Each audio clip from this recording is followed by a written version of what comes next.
After the well site has been carefully prepared to meet environmental, health, and safety standards, drilling can begin.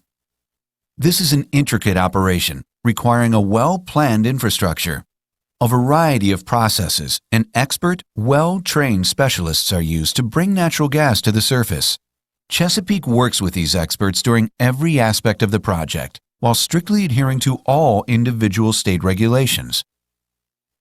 During the drilling process, the rig is in constant operation 24 hours a day, 7 days a week, for approximately 21 to 28 days. As an added precaution in some areas, a protective mat covers 2/3 of the pad site. Utilizing heavy-duty industrial-strength drill bits, a typical well is drilled in several stages, starting with a large diameter drill bit and then successively smaller drill bits as the drilling is advanced.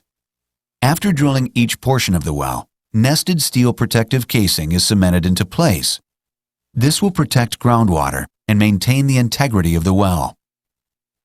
Initially, and prior to moving in the drilling rig, a large diameter hole is drilled for the first 50 to 80 feet. Conductor casing is then cemented into place, stabilizing the ground around the drilling rig and wellhead, and isolating the well from most private water wells. In the Marcellus area, the freshwater zone extends to approximately 800 feet below ground. The freshwater zone consists of porous sandstone and rock stratas containing water within the pore space of the rock. Chesapeake utilizes air drilling until the hole is advanced to an average of 100 to 200 feet below the base of the freshwater zone. This provides added protection to the freshwater zone. A series of compressors and boosters generate the air that is used to lift the rock cuttings and fresh water into steel bins. The rock cuttings are then disposed of within state guidelines and permits. The drilling equipment is retracted to the surface and stored for the second stage of drilling.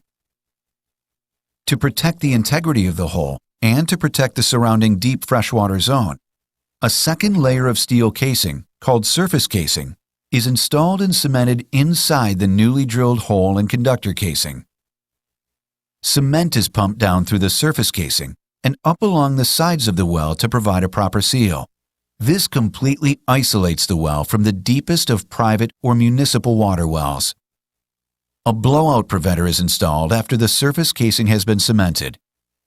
The blowout preventer is a series of high-pressure safety valves and seals attached to the top of the casing to control well pressure and prevent surface releases. Next, a small drilling assembly is passed down through the surface casing. At the bottom of the casing, the bit drills through the float equipment and cement, continuing its journey to the natural gas target area as deep as 8,000 feet below the surface.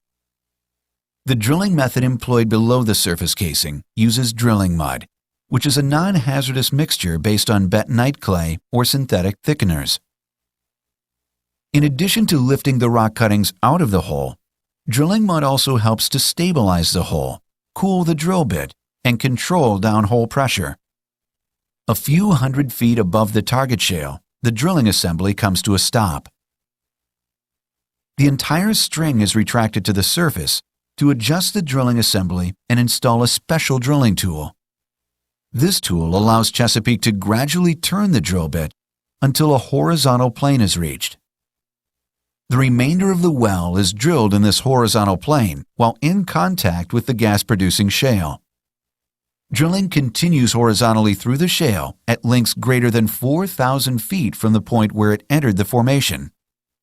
Once drilling is completed, the equipment is retracted to the surface. Then, a smaller diameter casing, called production casing, is installed throughout the total length of the well.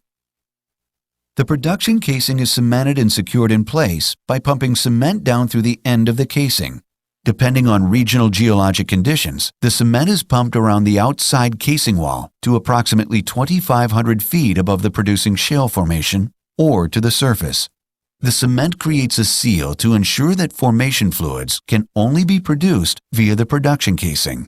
After each layer of casing is installed, the well is pressure tested to ensure its integrity for continued drilling. A cross-section of the well below surface reveals several protective layers: cement, conductor casing, cement, surface casing, drilling mud, production casing, and then production tubing, through which the produced gas and water will flow. 7 layers of protection.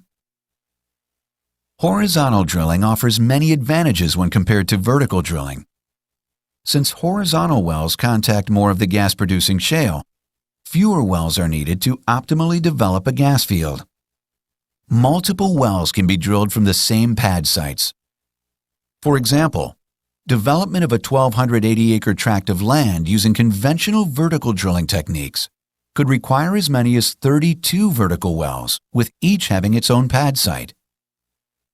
However, one multi-well pad site with horizontal wells can effectively recover the same natural gas reserves from the 1,280-acre tract of land while reducing the overall surface disturbance by 90%.